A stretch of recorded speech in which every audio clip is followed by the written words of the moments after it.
The air in the grand ballroom of the Metropolitan Museum of Art was a carefully curated symphony of success.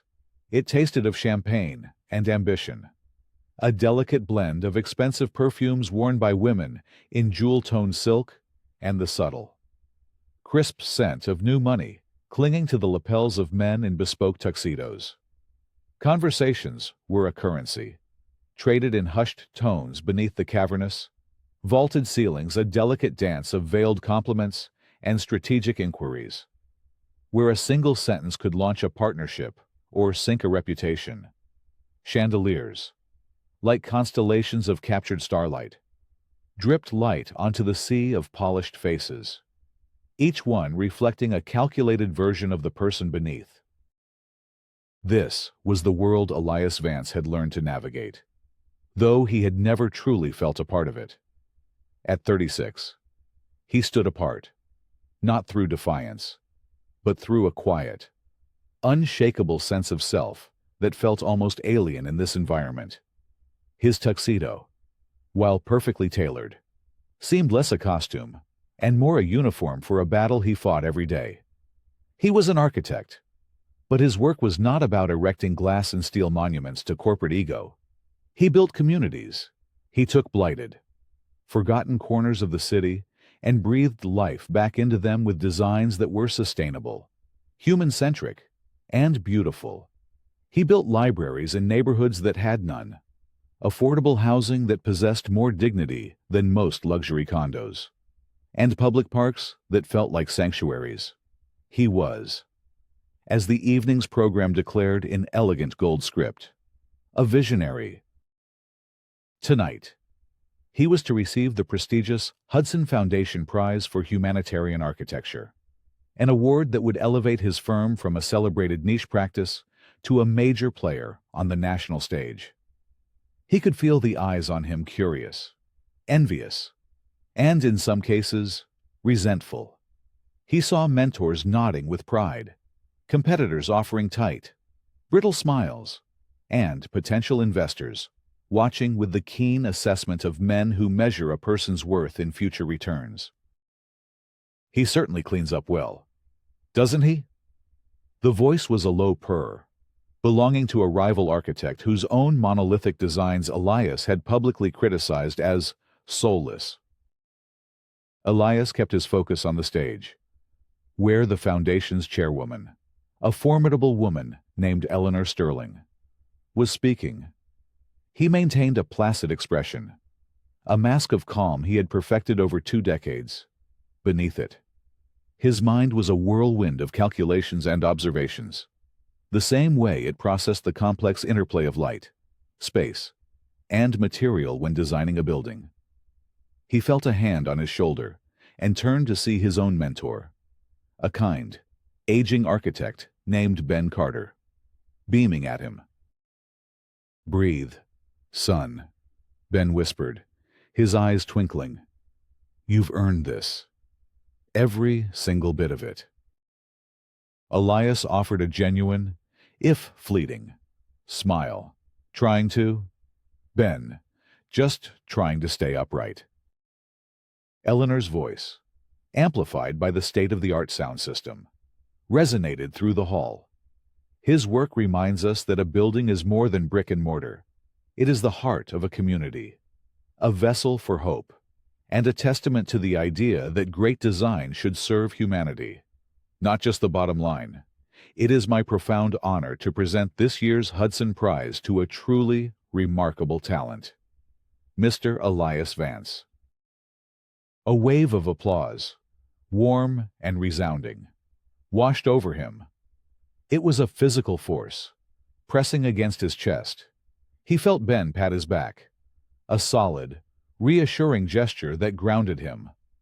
Elias took a steadying breath, the carefully prepared words of his acceptance speech arranging themselves in his mind. He began the short walk to the stage, each step measured and confident. The lights were warm on his face, the applause a rising tide. This was the culmination of everything: the sleepless nights, the battles with city zoning boards, the sacrifices, the unwavering belief in his father's principles. This was the validation. He was 3 steps from the dais when another voice cut through the applause, sharp and amplified, hijacking the moment. "Eleanor, if I may, just for a moment." The room fell into a confused silence. The applause faltered, then died completely. Standing near the front of the stage, holding a microphone that a startled technician had clearly just handed him, was Marcus Thorne. Thorne was a titan, a predator, in a perfectly tailored Brioni suit. He had built his empire, Thorne Global Properties, by devouring skylines, leaving a trail of audacious, often brutalist, structures across the globe. He was the evening's primary benefactor, the man whose name was etched in platinum on the event's program, the financial gravity that held this entire glittering solar system in orbit. He held the microphone with casual ownership, a charming, almost paternal smile gracing his lips. But his eyes, cold and pale blue, held no warmth. They were fixed on Elias. Eleanor Sterling looked momentarily flustered.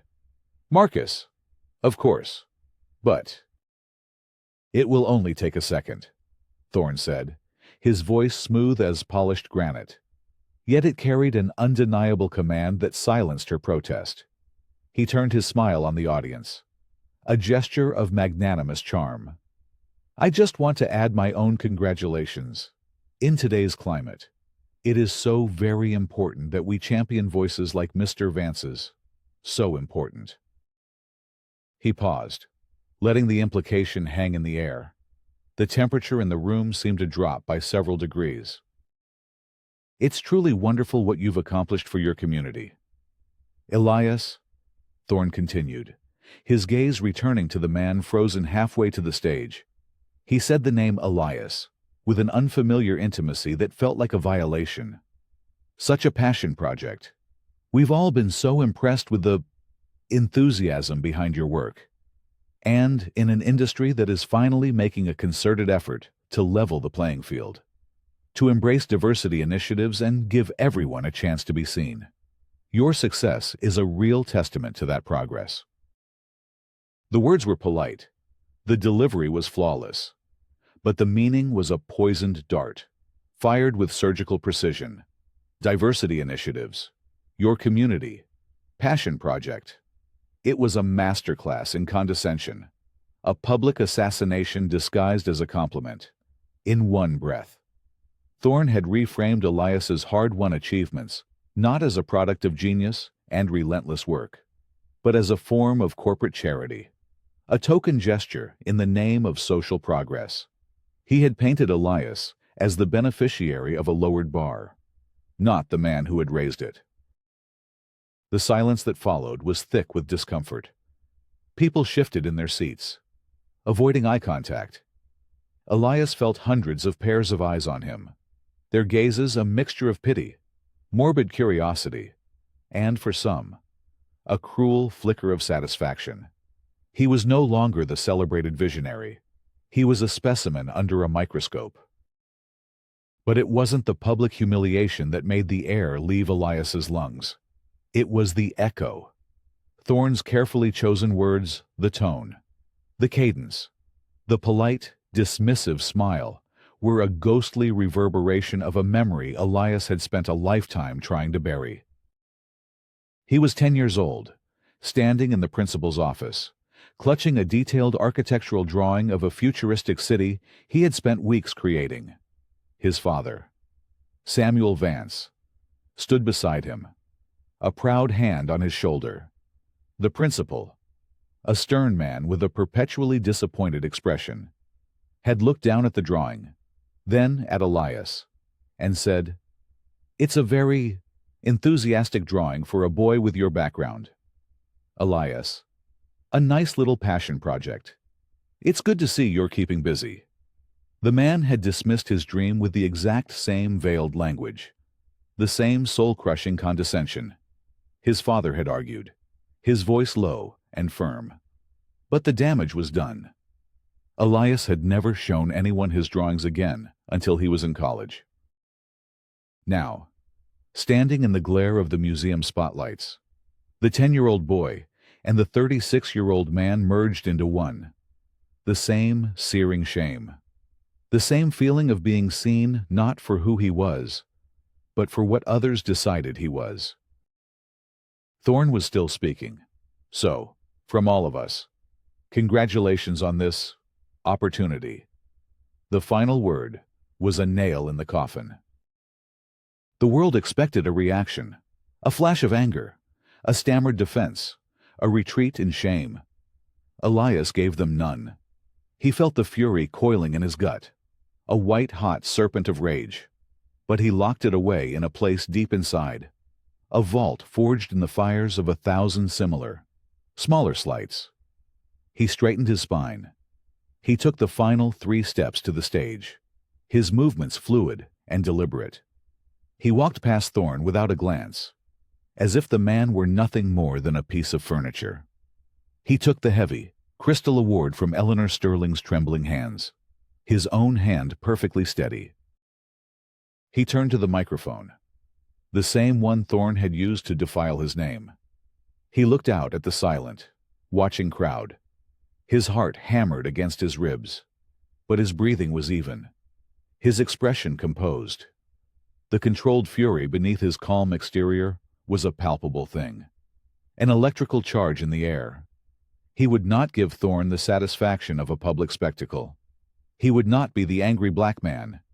He would be the architect, calm, precise, in control. "Thank you, Eleanor," he said, his voice clear and resonant, betraying no hint of the storm within. "And thank you to the Hudson Foundation. I am deeply honored." He then looked directly, for the first time, at Marcus Thorne. He offered a small, cool smile that did not reach his eyes. "And thank you, Mr. Thorne, for your enthusiastic words. It's always so inspiring when a man whose primary contribution to architecture is the sheer volume of concrete he pours takes a moment to recognize work that prioritizes people instead." A collective, sharp intake of breath swept through the ballroom. It was a perfectly delivered counterpunch, a rapier sliding between the ribs of Thorne's brutish insult. Elias held Thorne's gaze for a heartbeat longer, a silent declaration of war, before turning back to the audience to deliver his speech, his voice never wavering. The battle had been joined. The rest of the evening passed in a blur of forced smiles and hollow congratulations. Elias moved through the crowd like a ghost, the crystal award in his hand, feeling heavier with each passing minute. People approached him, their expressions a careful mixture of sympathy and morbid curiosity. "That was utterly appalling," one woman whispered, before quickly glancing over her shoulder to ensure no one associated with Thorne had overheard. "You handled that with such grace," another offered, though his eyes betrayed a flicker of relief that he hadn't been the one in the spotlight. The praise felt as insincere as Thorne's attack. They were all just spectators, watching a gladiatorial contest from the safety of their velvet seats. Ben Carter found him by the bar, his face etched with a quiet fury. "I've known Marcus Thorne for 30 years, Ben said, his voice a low growl. "He's a snake, but I've never seen him do something so publicly vile." "What was that about?" Elias swirled the ice in his glass of water, watching the cubes clink together. "I have no idea." He lied. The truth felt too raw, too personal to share. Even with Ben, the memory of the principal's office was a fresh wound, and Thorne had just poured salt in it. Why? Why would a man of Thorne's stature bother to publicly humiliate a mid-career architect? It made no sense. It was a show of power so disproportionate, so gratuitously cruel, that it felt less like a business tactic and more like a personal vendetta. He left the gala early, slipping out a side door and into the cool embrace of the October night. The sirens and sounds of New York City felt more honest than the perfumed whispers inside. He walked for miles, the city lights painting streaks across his vision, his mind replaying Thorne's words, dissecting every syllable, every nuance of his condescending smile. Your community, diversity initiatives, passion project. The phrases were designed to diminish him, to place him in a box, not of his own making. Elias had fought his way out of that box his entire life. He grew up in a working-class neighborhood in Queens, the son of Samuel Vance, a city building inspector whose integrity was as solid and unyielding as the foundations he examined. Samuel had been a quiet, methodical man who taught his son that the most important lines weren't drawn on a blueprint, but were the moral lines a man refused to cross. He taught Elias to see the soul in structures, to understand that a well-designed home could provide not just shelter, but dignity, that a library was not just a repository for books, but a gateway to other worlds. Then, when Elias was 16, his father's world had crumbled. Samuel was accused of taking bribes to approve a shoddy residential project. There was a messy, public investigation. Anonymous sources fed salacious details to the tabloids. His father was exonerated by the courts, but the damage to his reputation was absolute. The city fired him. The whispers followed him everywhere. The man who had built his life on a foundation of integrity was left with nothing. Samuel Vance, once a pillar of quiet strength, withered under the weight of the shame. He died of a heart attack 2 years later, a broken man who had lost his name. Elias knew the official cause of death, but he also knew the truth: his father had died of a broken heart. The tragedy had forged Elias. He pursued architecture with a ferocious, single-minded determination, not just to build, but to honor his father's legacy. Every project he took on was a testament to Samuel's principles. He built things that lasted, things that served people, things that could never be associated with the word shoddy. His success was his vindication, a silent rebuke to the world that had destroyed his father. And now, Marcus Thorne had tried to tarnish that, too. He finally arrived at his apartment, a minimalist loft in Tribeca that also served as his studio. Architectural models, meticulously crafted, stood on pedestals like sculptures. Blueprints were tacked to the walls.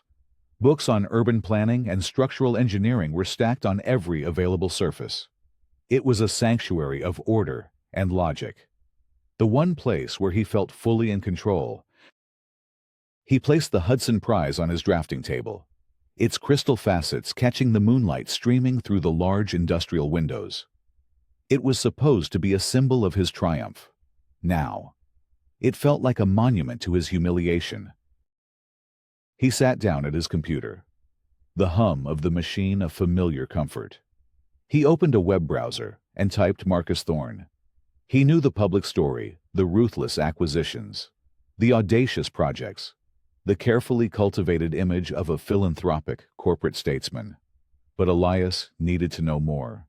He needed to understand the man who had, for no apparent reason, declared war on him. He scrolled through articles, interviews, and financial reports. Thorne was a self-made man, just like him. But their paths could not have been more different. Thorne had started with a small construction company in the late 1980s, ruthlessly undercutting competitors and leveraging political connections to build his empire.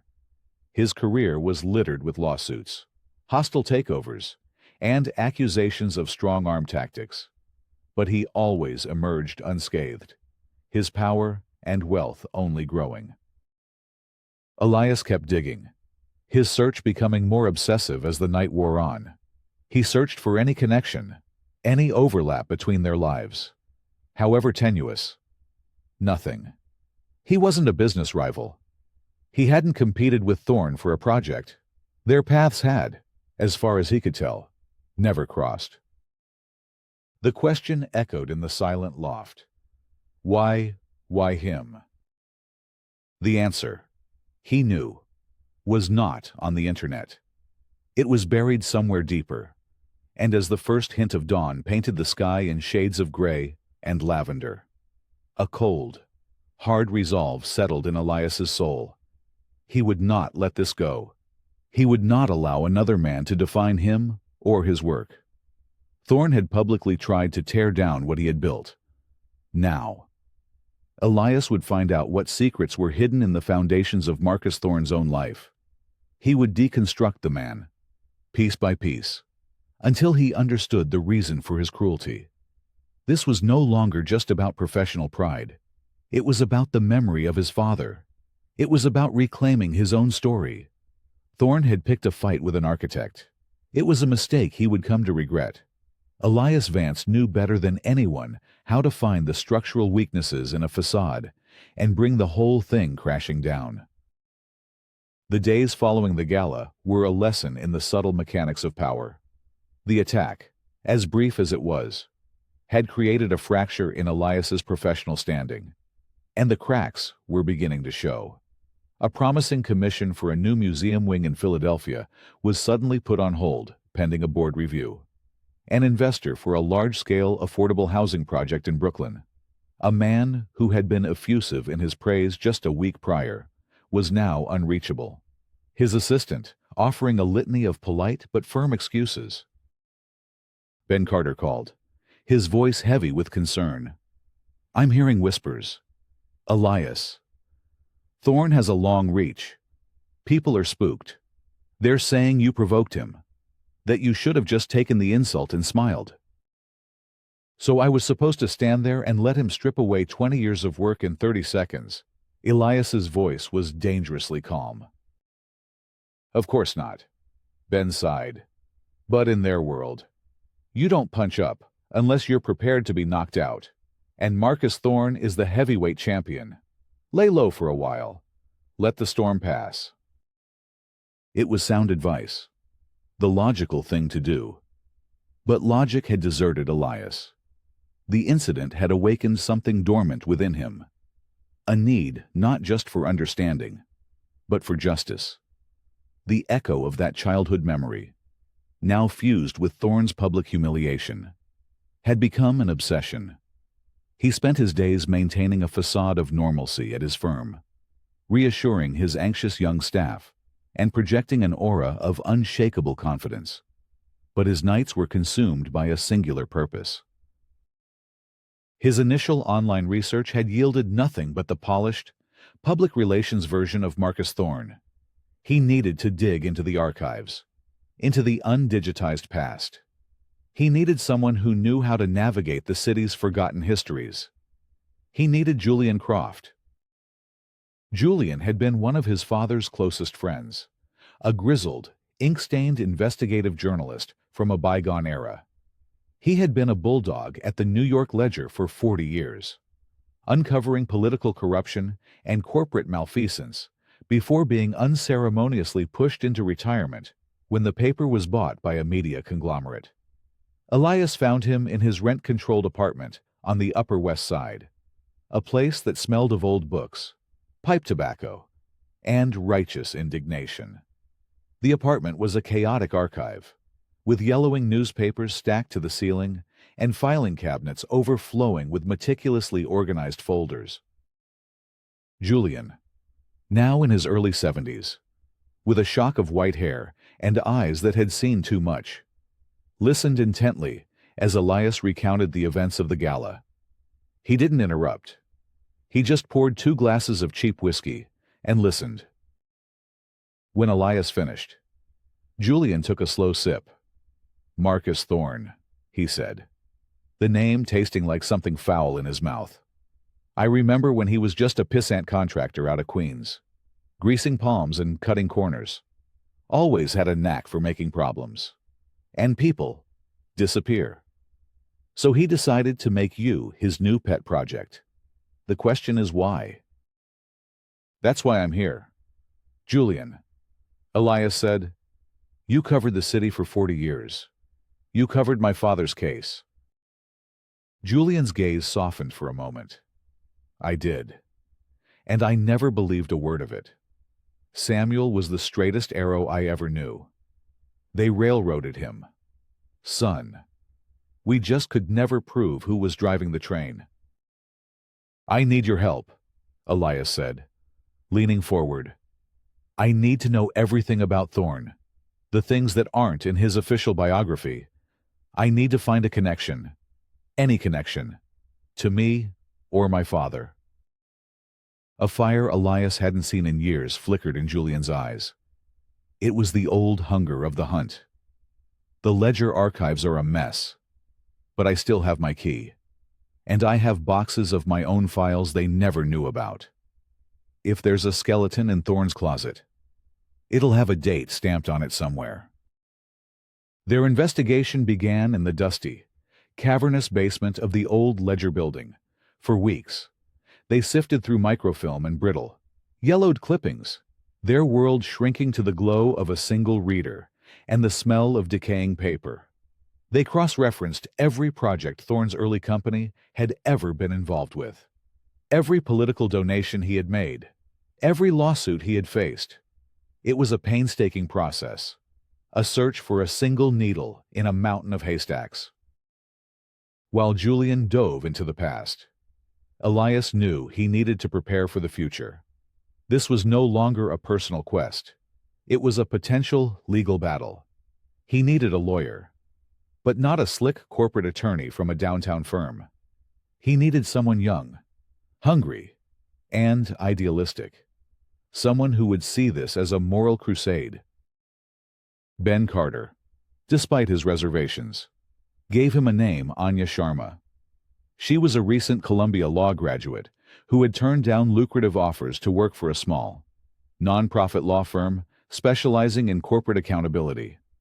Her office was a cramped, cluttered space in a walk-up in the East Village, a world away from the mahogany-paneled boardrooms Thorne inhabited. Anya was sharp, intense, and possessed a formidable intellect. She listened to Elias's story, her eyes narrowing as she processed the details. "This is more than just slander," she said, her fingers flying across her keyboard, pulling up legal precedents. "The immediate financial damage you've suffered due to his statements gives us grounds for a lawsuit.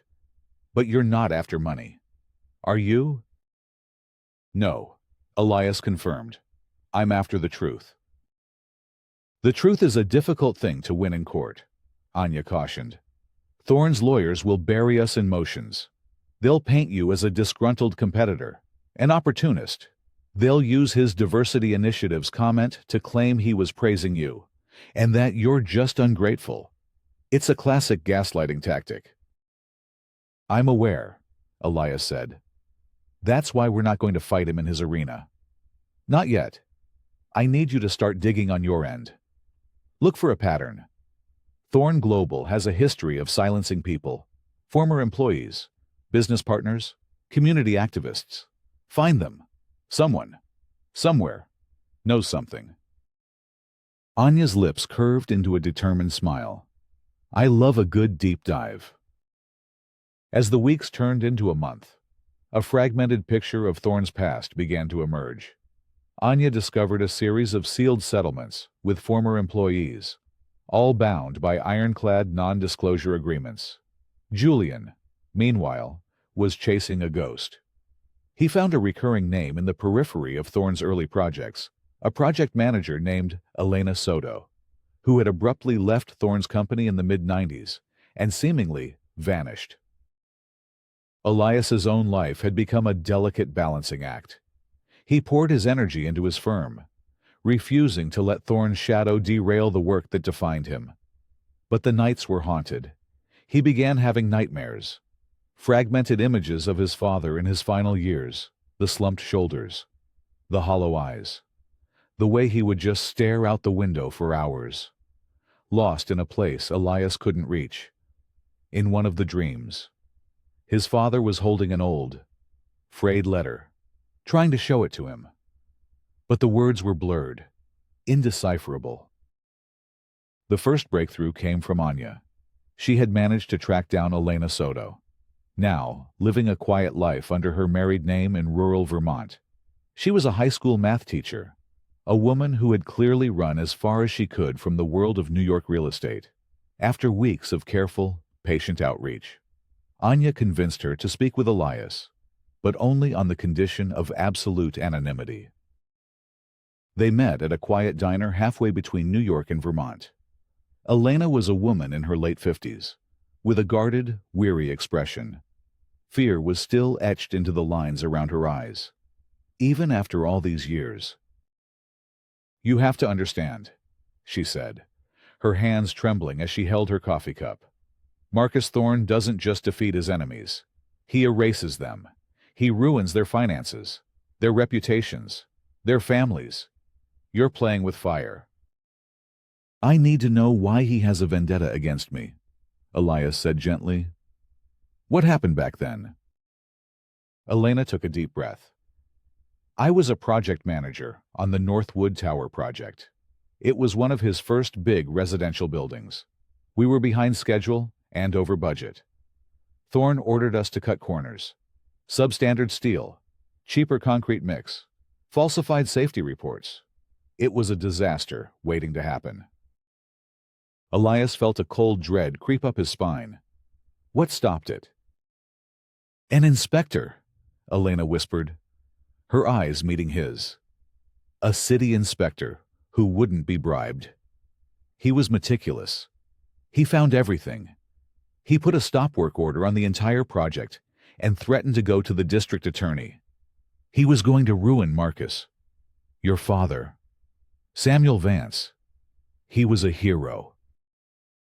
The world tilted on its axis. Elias gripped the edge of the table, his knuckles white. The pieces were slotting into place, forming a picture of unimaginable malice. "My father." He could barely get the words out. "He was accused of taking bribes on that very project." Elena nodded, a single tear tracing a path down her cheek. It was a setup. A brilliant, vicious setup. Thorne had a disgruntled subcontractor plant cash in your father's car. He had someone forge entries in a ledger. He created a narrative and fed it to a reporter he had on his payroll. By the time your father knew what was happening, he was already crucified in the press. Thorne destroyed him to save himself. Here it was, the reason, the ugly, rotten truth at the heart of it all. This wasn't about a business rivalry or a random act of arrogance at a gala. This was the continuation of a decades-old crime. Thorne hadn't just attacked Elias. He was trying to finish the job he started with his father, to extinguish the last flicker of the Vance name, the public humiliation. The condescending words, it was Thorne's way of reminding Elias, and the world, that he was the one in power, that a Vance was, and always would be, beneath him. The rage that had been coiling in Elias's gut since the gala finally unspooled. No longer a hot, directionless fury, but a cold, focused certainty. His quest for understanding was over. His quest for retribution had just begun. He looked at Elena, his voice steady and hard as steel. "Will you testify?" Elena flinched, the old fear returning to her eyes. "He'll destroy me." Elias. "We will protect you," Elias promised. "But I can't do this without you. My father's name was the only thing he had. Thorne stole it from him. Help me get it back." He saw the conflict in her eyes, the battle between fear and conscience. After a long, agonizing silence, she gave a slow, deliberate nod. The weight of Elena's revelation settled upon Elias, transforming his grief and anger into a weapon. The fight was no longer abstract. It had a name, a time, and a place. The Northwood Tower. He now understood that Thorne's attack at the gala was not just an insult, but a ghost reaching out from the past. An arrogant display from a man who thought he had buried his crimes forever. Armed with this terrible knowledge, Elias, Anya, and Julian began to construct their case, not for a courtroom, but for a tribunal of public opinion and corporate governance. Their target was Thorne Global's upcoming annual shareholder meeting, the one day of the year when Marcus Thorne was theoretically accountable to others. "It's the perfect stage," Anya explained, her eyes bright with strategic fervor, as they huddled in Julian's apartment, which had become their de facto war room. "He'll be expecting a lawsuit, something he can tie up in court for years. He won't be expecting a public ambush in front of his investors and the global financial press." The plan was audacious. Anya found a loophole that allowed a small, activist hedge fund run by a former classmate of hers, who despised Thorne, to grant Elias their proxy vote, giving him the right to speak at the meeting, while she handled the legal maneuvering. Julian revisited his old notes from Samuel Vance's case, looking for the corroborating details that would turn Elena's testimony from an allegation into an irrefutable fact. As they dug deeper, Thorne, with the predatory instinct of a cornered animal, must have sensed something was amiss. The subtle professional freeze Elias had been experiencing escalated into a full-scale assault. An anonymous, defamatory article appeared in a notorious financial gossip blog, questioning the structural integrity of one of Elias's community centers and hinting at financial mismanagement. It was filled with technical jargon designed to sound credible, a poison pill of innuendo. Elias's phone began to ring with calls from panicked clients and board members. Simultaneously, a complaint was filed with the State Architectural Licensing Board, triggering a formal review of his credentials.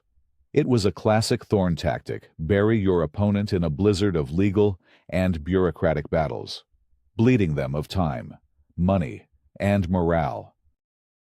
"He knows we're coming for him," Elias said during a late-night strategy session, the strain evident in the tense set of his jaw.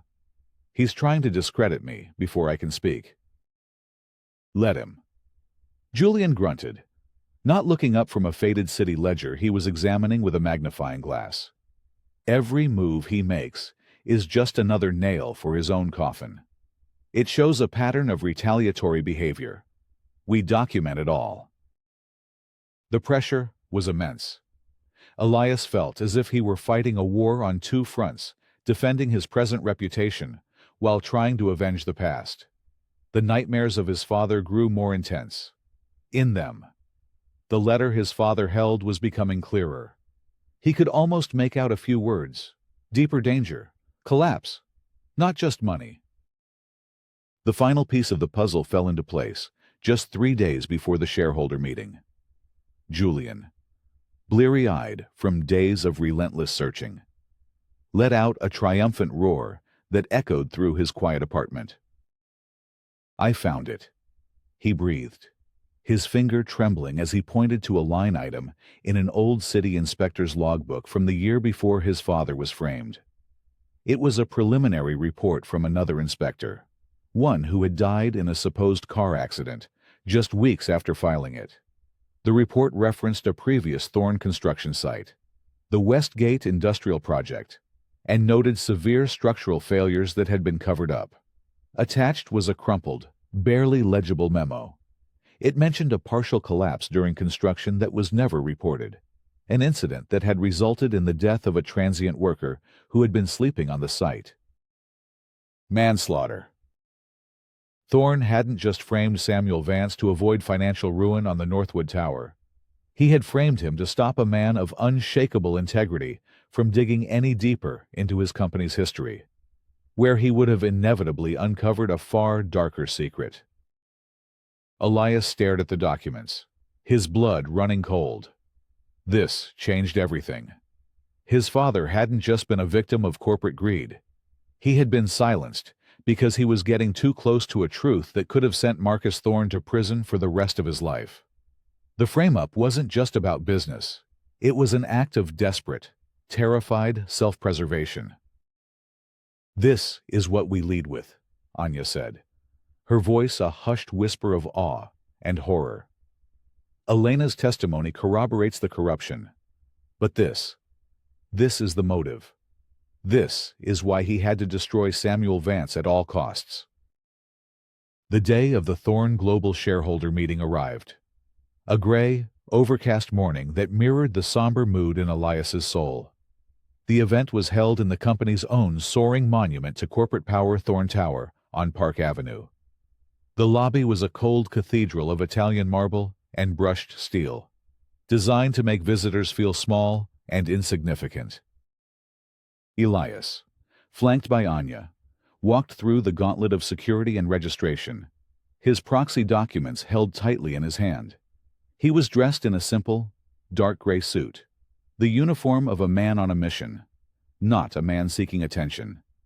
He could feel the stares of Thorn's executives, men and women in impeccably tailored suits, who looked at him with a mixture of confusion and contempt. They saw him as a minor nuisance, a gnat to be swatted away. They had no idea he was carrying a bomb. The auditorium was filled with the quiet hum of anticipation. Shareholders, analysts, and journalists filled the tiered seats, their faces illuminated by the glow of laptops and smartphones. On the stage, beneath a massive screen displaying the Thorn Global logo, sat the board of directors, and, in the center, at a gleaming mahogany table that felt more like an altar for sacrifice than a place for discussion, sat Marcus Thorn. He looked regal, confident, and utterly in command. When his eyes scanned the room and landed on Elias, a flicker of something annoyance, perhaps, but not fear, crossed his face before being replaced by his signature polite, dismissive smile. He gave a subtle nod, a king acknowledging a peasant in his court. The meeting began, a tedious procession of financial reports and self-congratulatory speeches. Elias sat perfectly still, his heart a steady, rhythmic drum. He listened as Thorn spoke of a future of growth and innovation, using words like integrity and transparency with an ease that made Elias's stomach turn. Finally, the floor was opened for shareholder questions. Anya gave Elias a slight nod. This was the moment. Elias stood up and walked to the microphone in the aisle. A murmur went through the room. A security guard started to move towards him, but Anya was already on her feet, presenting his proxy credentials to a meeting official. "Mr. Vance," Thorn said, his voice dripping with condescending amusement. "An unexpected pleasure. I trust you're here to congratulate us on another quarter of record profits. Or perhaps you have a design suggestion for one of our new lobbies." Laughter rippled through the rows of Thorn's loyalists. Elias ignored the jibe. His voice, when he spoke into the microphone, was calm, clear, and carried to every corner of the silent room. "My name is Elias Vance. I am here today representing the North Star Equity Fund. But more importantly, I am here as the son of Samuel Vance." He saw Thorn's smile tighten almost imperceptibly at the mention of the name. "I am not here to discuss this quarter's profits, Mr. Thorn," Elias continued, his gaze locked on the man on the stage. "I am here to discuss a project from 30 years ago, the Northwood Tower, a project built on a foundation of lies, corruption, and the destruction of an innocent man's life." A wave of shock silenced the room. Thorn's lawyers immediately jumped to their feet. "Point of order. This is irrelevant to the business of this meeting." On the contrary, Anya's voice cut through, sharp and clear from her seat. "This is entirely relevant. It pertains to a pattern of fraudulent and criminal activity undertaken by the CEO, which represents a material risk to this company and its shareholders. We have a right to be heard." The chairman of the board, a flustered-looking man named Henderson, hesitated. The press was scribbling furiously. The live-stream viewership numbers, displayed on a small monitor at the press table, began to climb exponentially. "Let him speak," Thorn said suddenly, waving his lawyers down. The confidence in his voice was chilling. He was daring Elias, enjoying the drama. "Let's hear Mr. Vance's passion project." He had used the phrase again, but this time, it held no power over Elias. For the next 15 minutes, Elias laid out his case with the precision of an architect presenting a blueprint. He didn't raise his voice. He simply presented the facts. He spoke of the substandard materials, the falsified reports, the main screen behind the board, which Elias's team had hacked with the help of Anya's activist friend, flickered to life, displaying scanned copies of the original, doctored safety reports next to the genuine ones Elena had secretly saved all these years. Gasps echoed through the auditorium. The board members shifted uncomfortably, their faces paling. These documents were provided by the project's former manager, a woman you silenced with an NDA and threats, a woman who is prepared to testify under oath to everything I am saying. Thorne's composure finally began to crack. A muscle twitched in his jaw. And then, Elias's voice dropped slightly, drawing the room into an even deeper silence. There is the matter of why. Why go to such lengths? Why frame an honest city inspector? Because Samuel Vance was getting too close to something else. Wasn't he? Mr. Thorne. Something at another site. The Westgate Industrial Project. The screen behind Thorne changed again, now showing the dead inspector's memo. The words partial collapse and fatality, highlighted in red. He was going to uncover a death you covered up, Elias stated, his voice ringing with the clarity of absolute truth. My father wasn't just a threat to your profits. He was a threat to your freedom. So you destroyed him.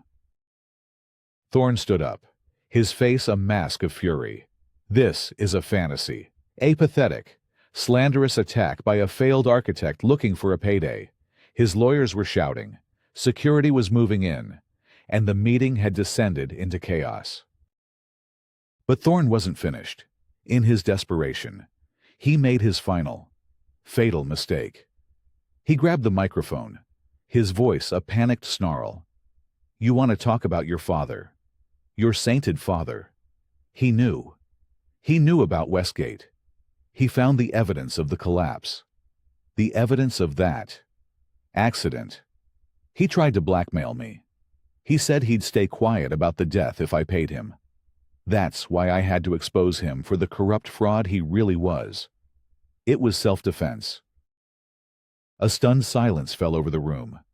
In his rage, in his desperate attempt to smear Samuel's name one last time, Thorne had just confessed.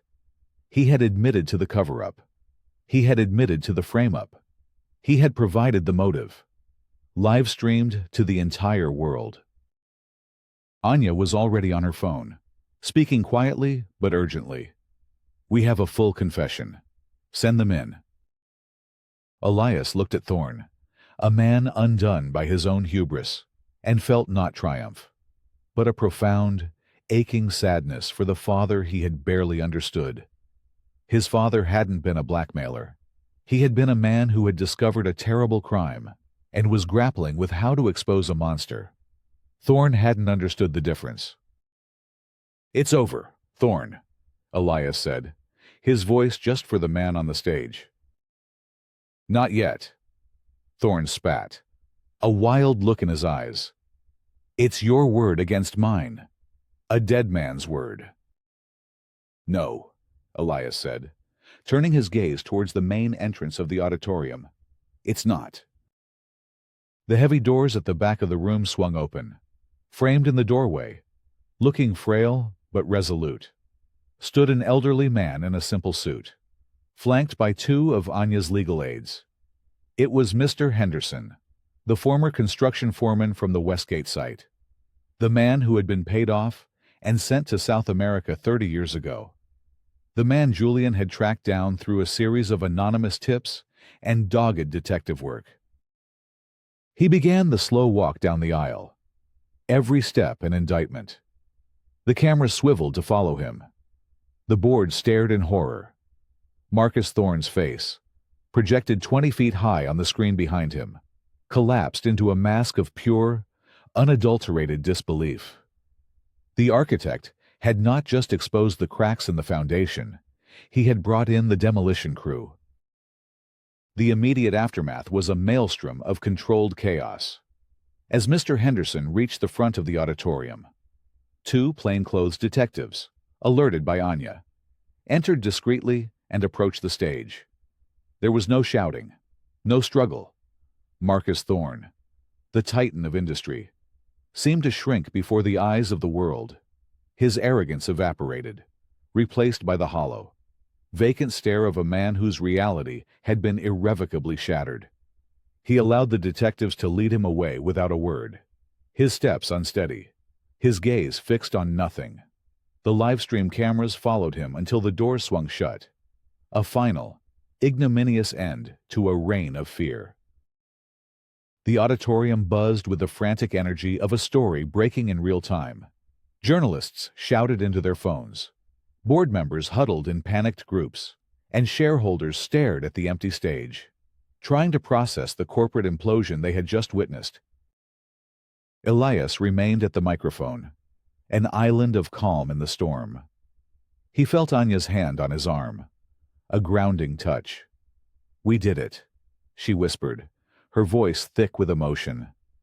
Julian appeared at his other side, his old, cynical eyes suspiciously bright. He simply clapped Elias on the shoulder, a gesture that conveyed more than words ever could. There was no sense of elation, no thrill of victory. Elias felt only a vast, somber emptiness. He had avenged his father, cleared his name, and exposed a monster. But the cost had been immense. He now understood the full weight of the burden his father had carried in his final days, the knowledge of Thorne's deeper crime, the terrible choice he had faced. Thorne's confession, a desperate lie about blackmail, was an ugly perversion of the truth.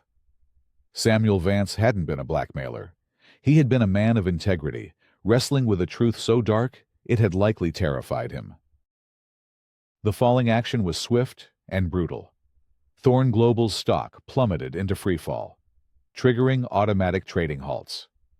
The board of directors convened an emergency session, promptly ousting Thorne as CEO and severing all ties.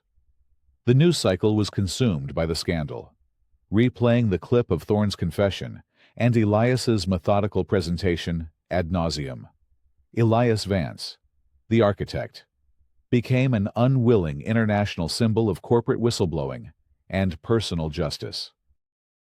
In the weeks that followed, the legal system ground into motion.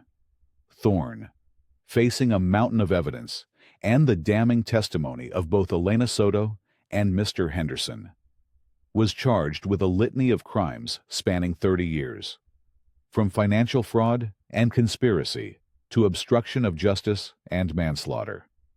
The city officially exonerated Samuel Vance, issuing a posthumous apology to his family and launching a review of all cases connected to Thorne's era of corruption. His father's name was finally, publicly, clean. Elias retreated from the spotlight, refusing interviews and turning down lucrative book deals. He poured himself back into his work, finding solace in the clean lines and logical progressions of his designs. The smear campaign against him vanished overnight, replaced by an outpouring of support and new commissions. He had more power and influence than ever before, but the victory felt hollow. He had deconstructed his enemy, but he still needed to build something to fill the void left behind. He found himself drawn, again and again, to a derelict, weed-choked plot of land in Queens. It was the site of the infamous Northwood Tower, the project that had started it all. The building had been condemned and torn down years ago after multiple structural failures were discovered, a rotting testament to Thorne's corruption. The land had sat empty ever since, a scar on the neighborhood. One cool, clear afternoon, months after the shareholder meeting, Elias stood before the empty lot. The air was still. The sounds of the city felt distant. He had spent weeks in his studio, not designing for clients, but for himself, for his father. He unrolled a set of blueprints on the hood of his car. Anya and Julian, who had become his steadfast friends, stood beside him. They looked at the drawings, a complex and beautiful design for a new kind of structure. It wasn't a residential tower or a corporate monument. It was a low-rise building, filled with light and green spaces, designed to blend seamlessly with the surrounding community. "What is it?" Anya asked softly. "It's the Samuel Vance Center for Ethical Development," Elias said, his voice quiet but firm. "It will house a non-profit incubator for sustainable construction startups. It will offer free legal aid for victims of corporate fraud. And it will have a public library, focused on urban planning and civic history." He had used the reputation and resources he had gained from Thorne's downfall to acquire the property. He was taking the very ground where his family's pain began and transforming it, not erasing the past, but building upon it. He was turning a symbol of corruption into a legacy of integrity, a place of healing and hope. It was not an act of revenge, but an act of rebirth. He had torn down one man's corrupt empire to build something better in its place. He finally understood that his father's true legacy wasn't just his good name, but the unwavering belief that a person's work should serve to build a better, more just world. Standing there, with the plans for his father's future spread before him, Elias Vance finally felt the quiet, steady satisfaction of a foundation well laid.